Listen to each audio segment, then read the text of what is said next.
ഈ നമ്മുടെയൊക്കെ ലൈഫിൽ വഴക്കുകൾ ഉണ്ടാകാറുണ്ട്. നമ്മൾ ചില ആളുകളോട് വഴക്കിടും, ബഹളം വയ്ക്കും.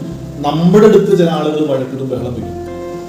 നമ്മൾ ആരുടെയെങ്കിലുമൊക്കെ അടുത്ത് വഴക്കിടുമ്പം, ബഹളം വെക്കുമ്പം ഒരു കാര്യം നമ്മുടെ മനസ്സിൽ ഒന്ന് ഓർക്കണം നല്ലതാണ്. നമ്മൾ അനുഭവിച്ചിട്ടുള്ളതായിരിക്കും അത്.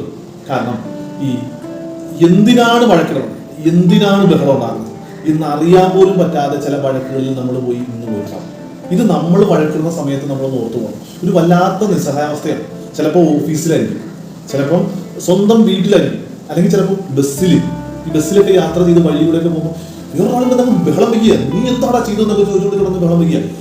ഞാൻ എന്താ ചെയ്തതെന്ന് എനിക്ക് തന്നെ അറിയാൻ പാടില്ല. അയാൾ ബഹളം വയ്ക്കാൻ മാത്രം ഞാൻ എന്താ ചെയ്തത് എന്ന് അറിയാൻ പാടില്ലാതെ ചില വഴക്കുകളുടെ ഇടയിൽ പെട്ടുപോകുന്ന, നിസ്സഹായരാകുന്ന ആളുകളുടെ വേദന നമ്മുടെ ഉള്ളിൽ ഉണ്ടാകണം. നമ്മൾ വഴക്കുണ്ടാക്കണം. ഇന്ന് വചനത്തിൽ പറയുന്നു, കാരണം കൂടാതെ എന്നെ എതിർക്കുന്നവർ എൻ്റെ തലമുടി ഇഴകളേക്കാൾ കൂടുതലാണ്. എന്നെ നശിപ്പിക്കാൻ ഒരുങ്ങിയവർ, നുണ കൊണ്ട് എന്നെ ആക്രമിക്കുന്നവർ പ്രബലരാണ്.